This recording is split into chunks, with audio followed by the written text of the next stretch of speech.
2027 is going to be an unusual year, an unusual election year. 2027 is going to be insane. Mark my words. I say this again, except if anything changes.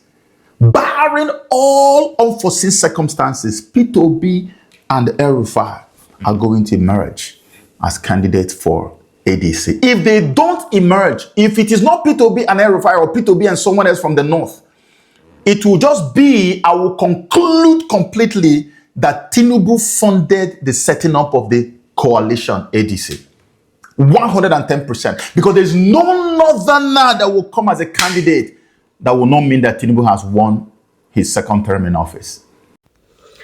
Hello everyone and welcome back. So that this powerful video that I want you guys to watch from Joseph Okechukwu, what he has to say concerning 2027 election. You guys have seen that 2027 election is going to be a very interesting election season in Nigeria. This is the first time in my life that I have seen that election will be in 2 years. And we have already started talking about it. Even the APC, people that are in government right now, they have abandoned governance. All you hear now is this person have endorsed Tinubu for 2027. This person have endorsed Tinubu for, like, what is going on?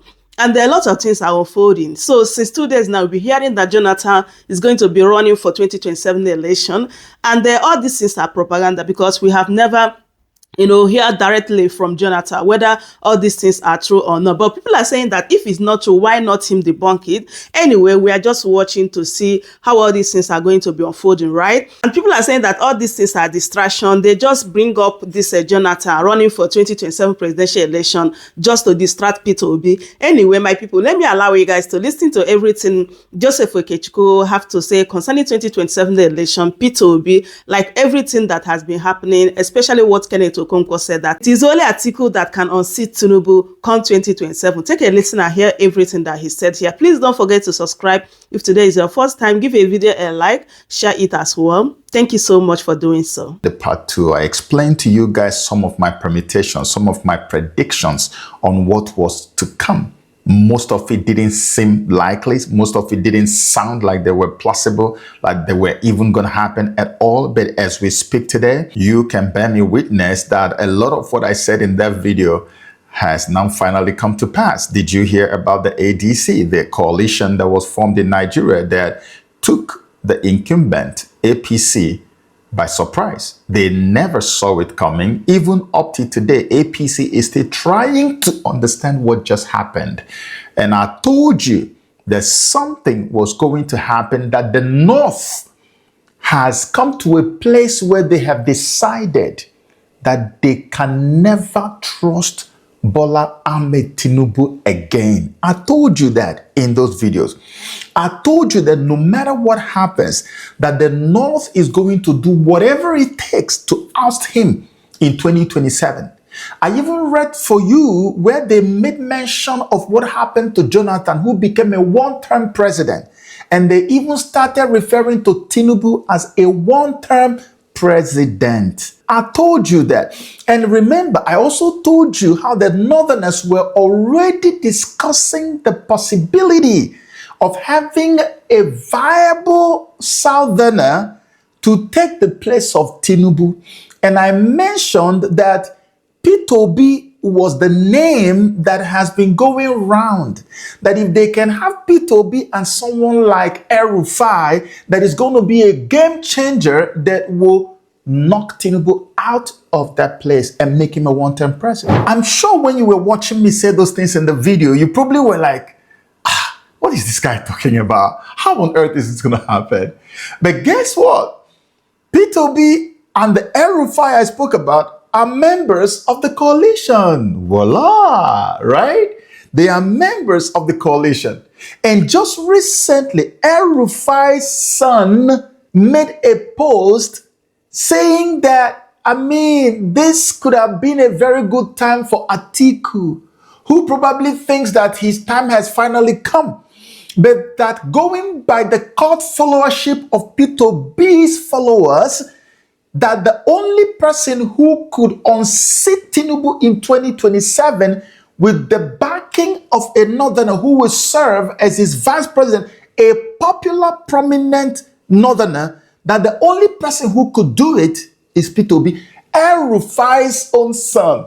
Remember, we talked about P2B as president and then El-Rufai as vice president. Now his son is telling you in a tweet that the only person he thinks could actually win in 2027 having a northerner as a VP is P2B, not Atiku. So I remember weeks ago when I made a post to counter what my brother Kenneth Okonkwo was saying. I saw a post where Kenneth Okonkwo was saying that, oh, you know, that happened, that the best person to unseat Tinubu in 2027 is Atiku or a northerner. Or rather, I think he said a northerner. And it was so mind-boggling. I couldn't believe he would say a thing like that. You know why I couldn't believe that and I had to counter it immediately? Was because we have in Nigeria today, I explained this sufficiently in the previous videos.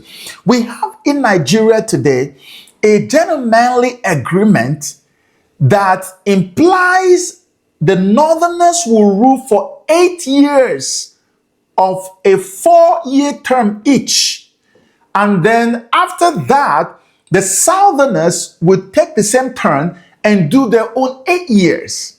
So when Buhari, who is a northerner, took over power, we knew that there was nothing a southerner could do within the next 8 years, that it would either be Buhari finishing the 8 years, or maybe he does one term and another northerner will now come and do the second term of 4 years. But of course, incidentally, Buhari finished all his 8-year term.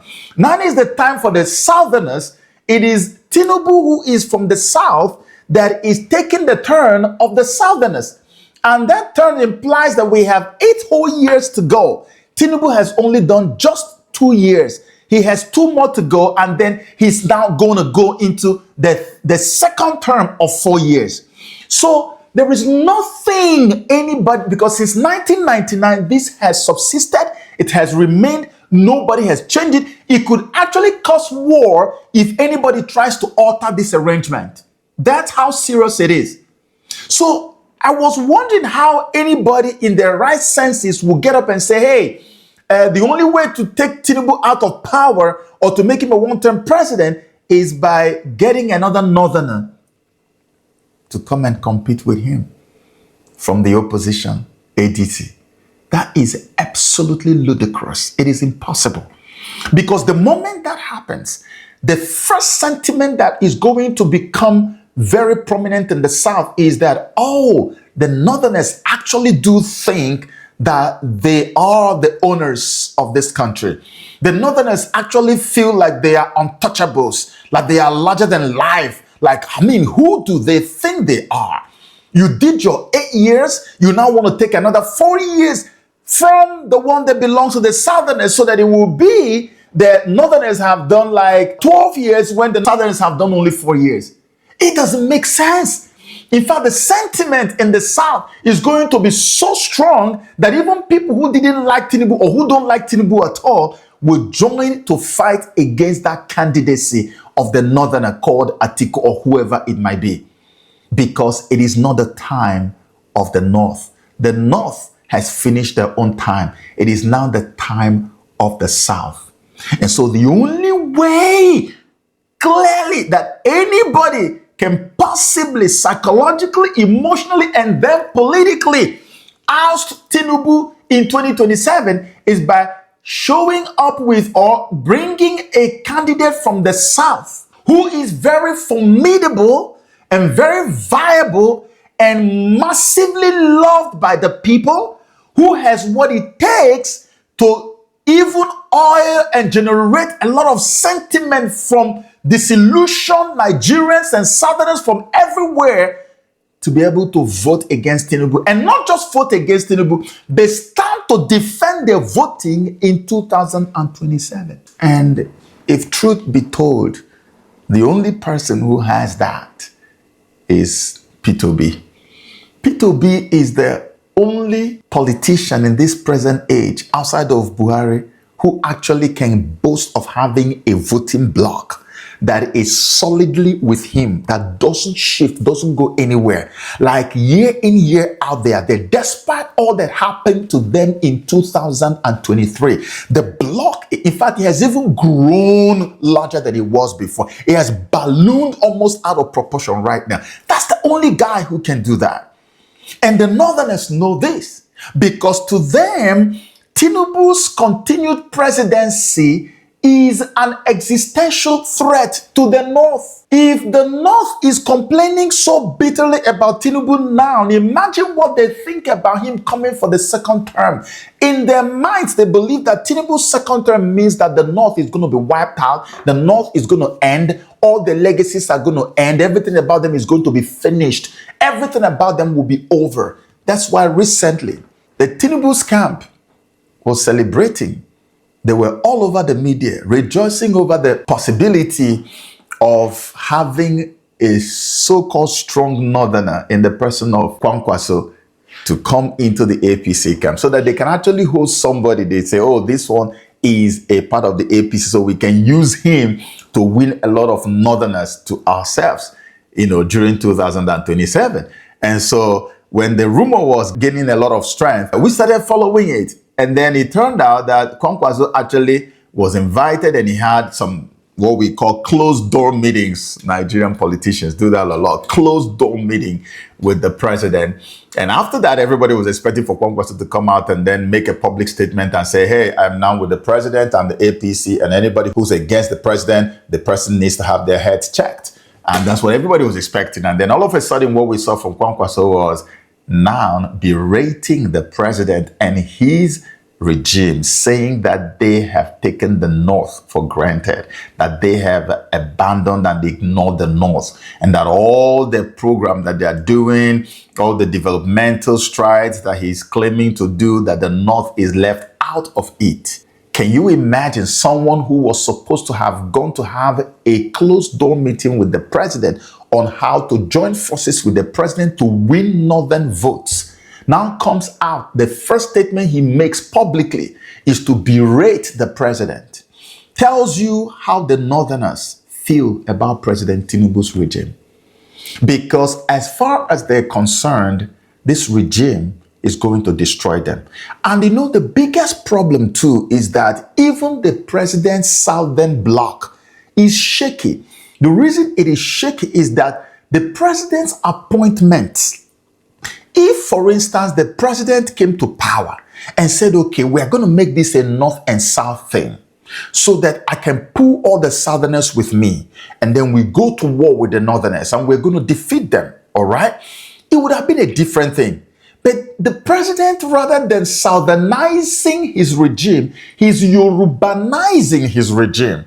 He has made appointments that are almost 80-2 in favor of the Yorubas. So even the Southerners who are supposed to be defending him are not defending him. They are siding with the Northerners because they're saying, this man, on what basis should I defend him? Look at all his appointments. How many people from my tribe are in that government? How many people from my tribe were made ministers? How many people from Nigeria is a grossly divided nation. We have close to 500 ethnic groups in Nigeria, but there are three that are the most prominent ones: the Igbo, the Hausa, and the Yoruba.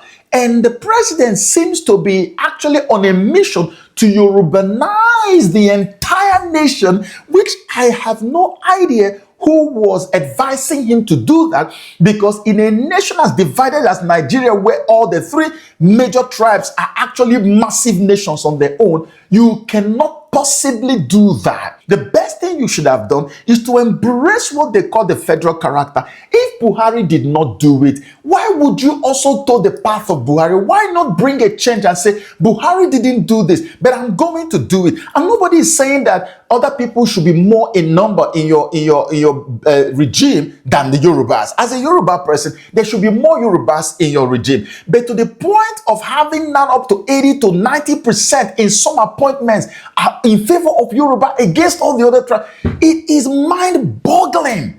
And this is why even in the South, the president has no support. And when I say even in the South, I'm not talking about other parts of the South, like maybe Southeast and South-South. I'm talking even his own Southwest. A lot of Yorubas are very angry very irate, and even disillusioned by what they see this man doing, because it is placing the Yorubas in a serious danger. I saw a video. I don't know if I will still be able to gain access to that. I don't know where that video is now.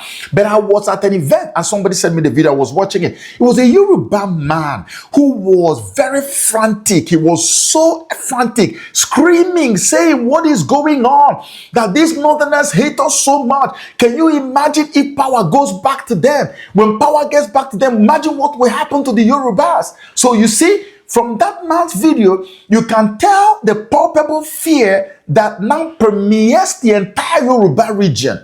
What the president is doing is that he is now setting the Yorubas up for serious backlash when other people who might be at loggerheads with them will come to. And I bet you it's not going to be an Obi or an Igbo man who is going to come and say, let's take it out on the Yorubas, what they have done to us and all of that. No, it's probably going to be when the Northerners finally come to power, when Obi hands power over to them after 4 years. That's probably when Yorubas are going to begin to hear the sound of very ugly sounding music.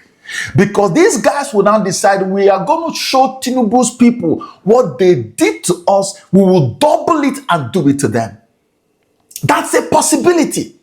That's a strong possibility. That's why you should never, ever, when you have an opportunity, because you know you cannot lord it over everybody in a country like Nigeria. So you should tread cautiously. But the president doesn't seem to be treading cautiously. He's just doing his thing. It's like him and his Lagos gang go over to Abuja and they want to make sure everything is Yorubanized. You put your people in serious danger. Now, how do you avert the danger that is ahead, Mr. President? What I see is that the only way he could do that now is like what I predicted in those videos, my Road to 2027 video. I said it clearly that the only way this man might probably avert this, and the Tinubu that I know, that everybody else knows, is a tough cookie. The only way he might want to avert this is to say, you know what? If I am not getting my second term in office, we'll end it all. And ending it all means that we are going to end the union called Nigeria. And everybody will go their separate ways. Because the fear of him leaving the Yorubas under a regime that is not Yoruba, after what he has done within these 4 years that is about to finish, is going to be so strong that he wouldn't know how to do that. If you give him another 4 years, maybe he would have incapacitated all the structures that would have been able to attack the Yorubas when other people take over power. Maybe he would have put things in place that will make sure that the Yorubas are already too formidable that nobody can do anything. But now, with just one term in office, it will be too early for anybody in the Yoruba land to say that they can defend themselves against what is coming. So Tinubu will say, for me to leave my people vulnerable, it is impossible. We are going to have to do what? Break it all. It's either I have it or nobody else has it. And that's where the problem is going to come from. And that's how you're going to see Nigeria come to a place of breaking. Because Tinubu must want to do his 2 term. The man is stubborn. Everybody knows. Whatever it takes. And because he is such a stubborn guy that must have his way, and then we all know that the North has already declared openly, I am repeating it to you because I said it in that video or in those videos. They have said it clear that you are not going to tell anybody to go to court, to Mr. President. We are not doing go to court again. When you hear that, alarm bells should go off in your head. The moment you hear nobody will accept go to court, just know that war is coming. It's as plain, as simple as that. Because the easiest way to declare that somebody has won an election in Nigeria is to tell you that, oh, you should go to court. And now the North has said we're not doing it. And you can imagine the cult followership of Mr. Obi, now, who I believe they are eventually going to declare as the presidential candidate with El-Rufai as VP, except if anything changes. I believe that with my heart that is what is going to happen. Now, imagine with that, there are countless Yorubas in the millions who are Obi support. In fact, Obi frontline supporters are from the Yoruba land. Obi frontline supporters are from Edo State. Frontline supporters from the Middle Belt. We talk about Obi is almost like an archetype of the resentment of the Nigerian youths against the establishment, against the puppets that are ruling them every day, against the structure of corruption in Nigeria. Obi is an expression of those things, those sentiments. So Peter Obi is not even a candidate for himself. He's a candidate that represents the feelings and the anger and the frustrations of the Nigerian youth. So they are the ones carrying him and saying, go there for us. He's not going on his own. He's not going for himself. He is going on behalf of the Nigerian youths who are so disillusioned. Look at, just recently, we saw Nigerian Bureau of Statistics came up with the fact that about 600 and something thousand people have been killed within 1 year in Nigeria. And 2.2 million, a whopping 2.2 million people abducted in a nation where, if you come today, the most visible activity you see in Nigeria is election campaigning taking place. President is having meeting with social media influencers, planning and plotting for 2027. But 2.2 million people have been abducted within 1 year. 600 and something. Even in active war regions around the world, they don't deal with such numbers. This is why Nigerian youths are like, no, Obi, go for us. You didn't choose yourself. We chose you. That's why his followership cuts across every region in the country. So imagine that level of followership plus the North now facing Tinubu. Do you think he stands a chance? Let's tell ourselves the truth. He doesn't. But do you think he's going to accept his fate? No. It will be difficult for him to swallow that. And so rather than swallow the outcome that we all know would happen with this kind of followership, if the ADC eventually takes Obi and El-Rufai, who is a strong northern politician, Tinubu will decide we're going to end it. We'll fight it to the end. And that's when you're going to see Nigeria go like this. The 2014 thing that we expected would have happened, which we all say to everyone who cares to know, that the edict that established Nigeria as a nation was a trial edict and was meant to last 100 years between 1914 and 2014. I've read it for you in my previous videos. And by 2014, they fought so hard to make sure that we didn't have any discussion about it. Now it looks like in 2027, rather than even have a discussion, we're going to have it practically take care of itself. This is where we are as of today, with respect to the previous video that I made regarding 2027 in Nigeria. And so, in closing on this part, 2027 is going to be an unusual year, an unusual election year. 2027 is going to be insane. Mark my words. I say this again, except if anything changes. Barring all unforeseen circumstances, Peter Obi and El-Rufai are going to emerge as candidates for ADC. If they don't emerge, if it is not Peter Obi and El-Rufai or Peter Obi and someone else from the north, it will just be, I will conclude completely that Tinubu funded the setting up of the coalition ADC. 110%. Because there's no northerner that will come as a candidate that will not mean that Tinubu has won his second term in office. And I know that genuinely these guys want to oust Tinubu, so they're going to make Obi the guy. And when they do that, I want you to pay attention to what I'm saying, because I'm closing.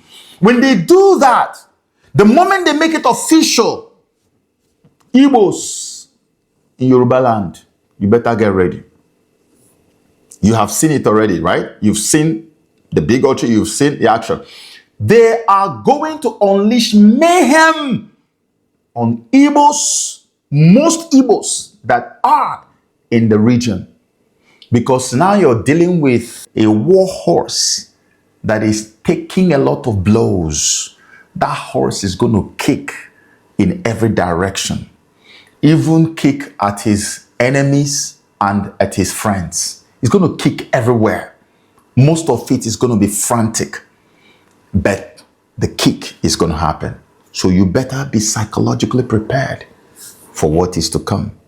If you are an Igbo person or you are a Southerner in Lagos, Nigeria, and parts of Southwest, because this is going to happen. So be careful. We are in an unusual season in Nigerian political system. A very, very unusual season. I've never seen a season like this. And I make these videos because I want to prepare people. I don't want anybody to say, oh, we never expected that this was going to happen. No, you better expect it because it's going to happen now. We are there now. That's why they started campaigning by January of 2025 for an election that will take place in 2027 because they know the stakes are way too high. Be prepared.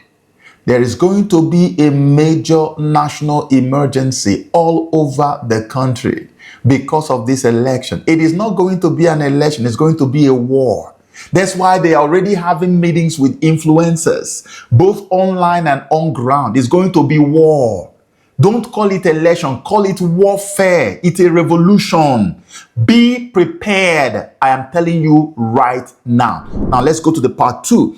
Let me tell you exactly what has happened to Bola Ahmed Tinubu from the day he became the governor of Lagos up until now. So you can see that there's a journey that Tinubu launched and started, which is now about to come to an abrupt end. And the end of it is going to be very, in a way, violent. I want to take you through that journey that he began and that movement that he started in part 2. So come with me. Interesting days ahead. Like 2027 is going to be a very, very interesting election season in Nigeria. Yes, just as El-Rufai and some of the Northerners said, that if APC continue after 2027, that there will be nothing like Nigeria anymore. On the other hand, do you think that Tinubu is going to fold his hand when he realized that they have taken power from him? We are just watching to see how all these things are going to be unfolding. Just as Joseph Okechukwu said here, the best option is Peter Obi and El-Rufai, or any person from the north to be a vice to Peter Obi. Anything less than that, which means they are just working for Tinubu. And I agree with what he said, honestly, because power just returned to the south just 2 years ago, and some of the Northerners are talking about contesting the election in 2027, like, which I believe that is not possible, even though some people are saying that this is not constitutional, that anyone can contest. So why now? Why did not say it during Buhari's time? So anyway, I believe that the ADC is going to do the needful, right? Anyway, so make I bring this update to you guys. I hope you heard everything Joseph Okechukwu said here. I would love you guys to share the video, give it a like, and also leave your thoughts in the comment section. I will see you guys in my next update. Goodbye for now. Nigeria is possible.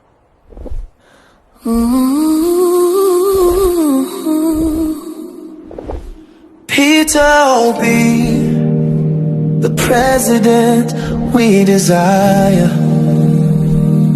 He walks with grace while they scream in desperation. They say he lacks structure, but we see through the wires.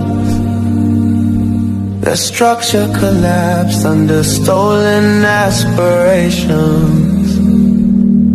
They throw parties with stolen lives. Still they can't brighten their truth. He speaks with data, they speak in fear. They dress in silk, but their hearts are bare. We're not afraid of shadows in a body suit. We see the games, the recycled flutes. No matter how loud they conspire, Peter Obi is the president we desire. Yes, a brand new Nigeria is possible.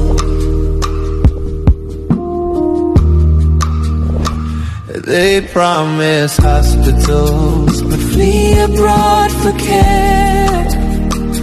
They preach morality, with gold on stolen chairs. They call us dreamers, but we are the dawn. And Peter walks in with no baggage to pawn. They mock our passion, call it noise, but we see the truth, not shiny toys. They bought the past, but they can't buy the tide. Ob is the wave, and we're ready to rise in. We're not here for crumbs and choir lines. We crave justice, peace, and working minds. Let the old empire sink in its mire. Peter Obi is the president we desire. Yes, a brand new Nigeria is possible.